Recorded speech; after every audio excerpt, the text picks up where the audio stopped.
What's going on, everyone? It's been a fairly busy month of March. I'm out here just trying to catch a bass, staying away from this whole coronavirus, doing my part to self-distance because there's no one else out here right now. So I just kind of want to go over a couple of the trips that I went on this year. So far, the month of March started out, went down to Birmingham, Alabama for the 50th Bassmasters Classic.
Got into Birmingham Saturday night, probably around 8 o'clock.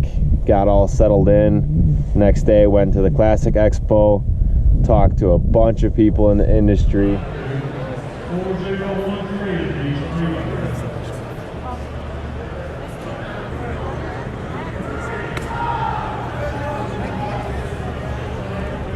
If you have not been to the Bassmasters Classic and you are a bass fisherman, just a fishing junkie in general, you have to go. It is the biggest show in the sport of fishing by far. It was really cool to see Hank Cherry hoist the trophy. 12 pounds, 14 ounces.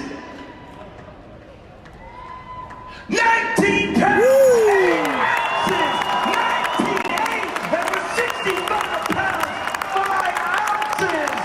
The 50th Bassmasters Classic finishes with a cherry on top. The guy busted his butt to get there, and it was just really cool and really inspiring to watch him hoist the trophy over his head and take the victory home, leading all 3 days of the event. From that, I started practice. I had the Bass Cat owner's invite on Lewis Smith Lake out of Jasper, Alabama.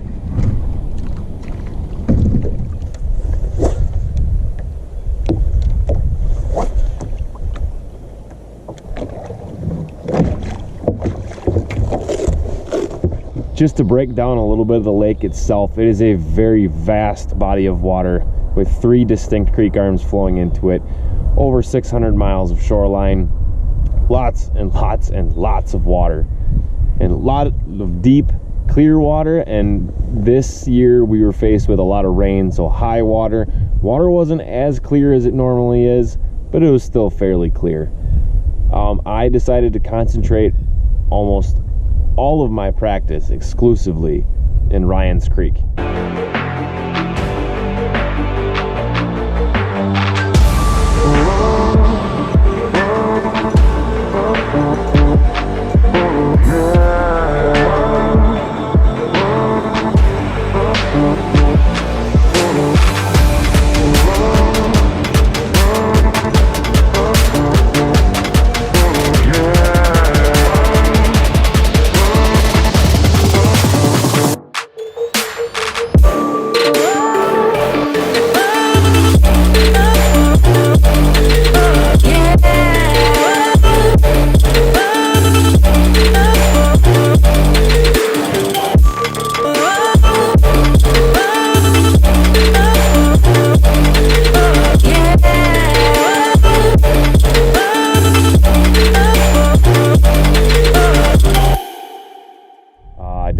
research leading up to the event.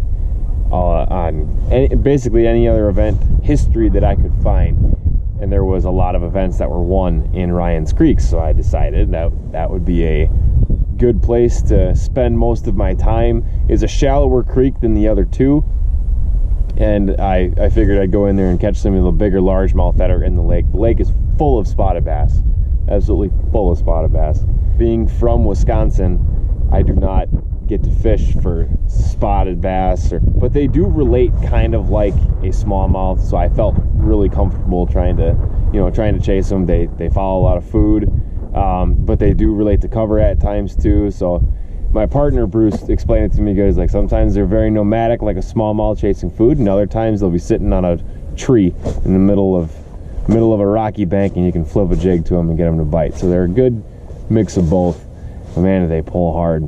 So in practice, I found a bunch of little areas. I did a lot of looking not online, but at my Navionics app on my phone, and just kind of broke it down that way. And then just a lot of idling, looking for little isolated structures. Water temps were from 56 to 58. It was warming up during the week. And then tournament morning comes, and we got hit with a bank of fog that held us back for about 2 hours. The COVID-19 and everything that's going on in world health has definitely impacted us as late as the president's statement a few nights ago. And we were the first flight. We were boat 23, and we didn't get to leave until 10 o'clock, and our check-in was 1:40.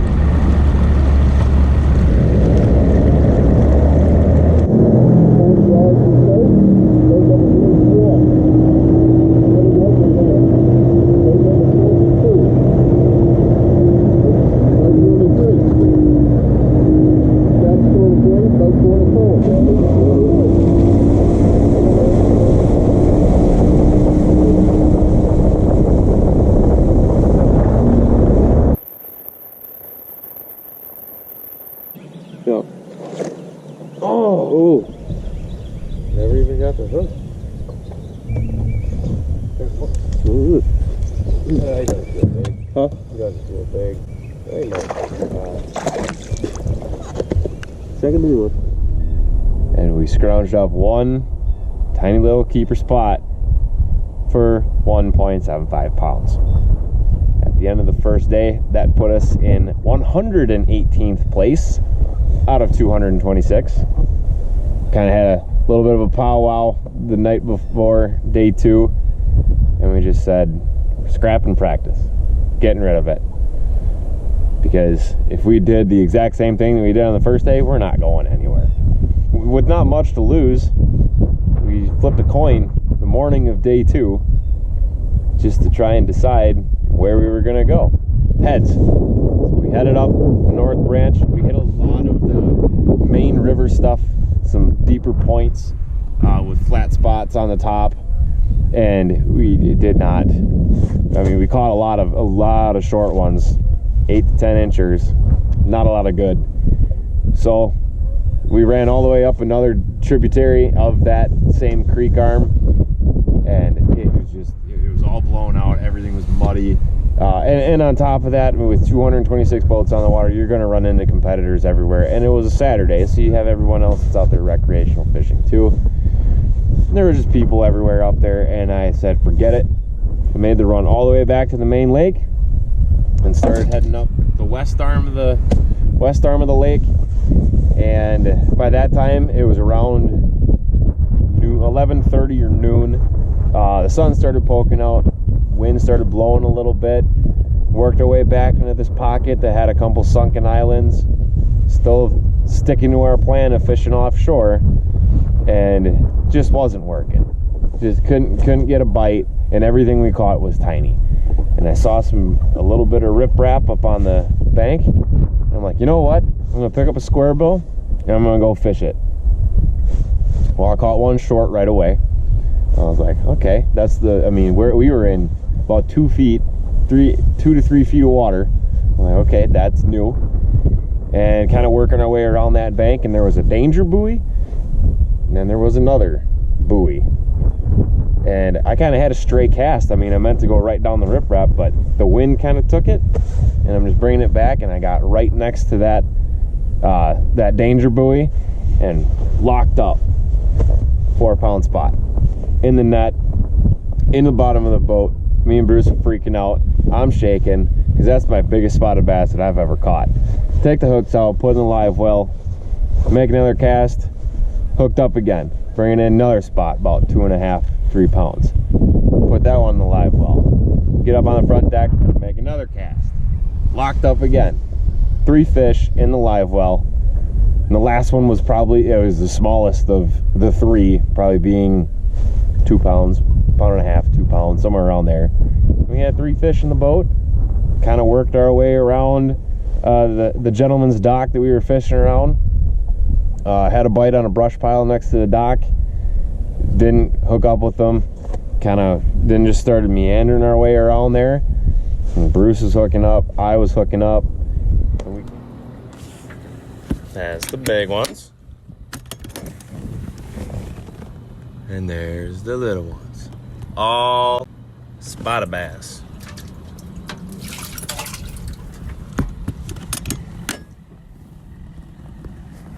Got her done. And we came away with 14.37 pounds,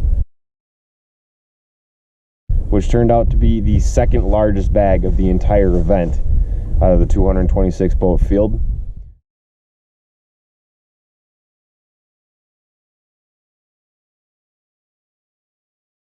Kudos to the guys who brought in a 16-pound bag on the last day. That was only 4 fish, and it was all spotted bass. And the biggest one was over 6 pounds. Just an absolute tank. The keys to that, for me, were definitely my power poles. Because we were shallow enough, the wind was blowing in there. As soon as we'd get bit, put the poles down and just fan cast. The wind had to be blowing, and obviously the sun was out. It was not quite bluebird skies, but maybe I would say more sunny than cloudy for sure. And then I had the hydrowave on bait blitz, not super loud because yes, there was wind rolling in there, but it wasn't howling. We changed up our angles on that spot quite a bit just to make sure that we hit it enough. But what it was a flat in the back of this pocket that came up to, it was a sunken island that was underwater, and it got really shallow going up to the shore. And it was around 2 to 3 foot, and it dropped to about 15 feet. And those fish were sitting there, the wind was blowing across the flat, and those fish were sitting on that drop. Probably just waiting for food to get flushed over the top, and they were hitting it as it was going across. My bait that I was throwing a Little John in a nasty shad color. This bait was not touching the bottom at all. I was just burning it back to the boat with pauses here and there, and they were annihilating this. Found out that it was the size of the bait that was really the key. They were feeding on, I'm guessing, thread fins. Didn't get a good look at the bait. There is herring in the lake too with shad. I'm gonna say they were thread fin shad because they were really keyed in on this. I mean, we were crushing them on it, and every single one that ate it, it was T-bone with that center hook right in the middle of their mouth. They were trying to eat it. I was throwing a 6.6, it's the square bill sniper with the 6.1 smoke on 15-pound Seagar and Vizex. Definitely key. And like I said, I was burning it and pausing it, and it was catching them. It was an incredible experience. That is definitely not my last Bass Cat Owners event. Rick Pierce and all of the people at Bass Cat put on an amazing event for their owners, and it was just a lot of fun. It is the first of many, no doubt. If I had to change something, I would have ran around more in practice. When you run into some of those impoundments like that, just there's so many little like coves and creeks and everything, and there's so many things that look good. I wish I would have done a better job of going into a creek, fishing what I thought looked good, and then just leaving. Could have covered way more water. But then hindsight's 20/20, because if I would have found more fish in practice, say we had a good day 1, our day 2 probably wouldn't have happened. Everything happens for a reason. I'm just kind of laying out what I would have done a little bit differently, but cover more water. I had the trolling motor on high. I covered basically all of Ryan's Creek, but if you take a look at that lake, it's a third of it. There's so much more other stuff that I could have gone and looked at. It worked out pretty good in our favor. We finished 18th, so I mean, no complaints whatsoever, just kind of taking my mistakes as a learning experience. If you have any other questions at all, please send me a comment, subscribe to the videos, make a suggestion. If you want to see some tip videos or anything like that, feel free. So that's it. I'm going to get back to fishing. Y'all have a good night. Peace.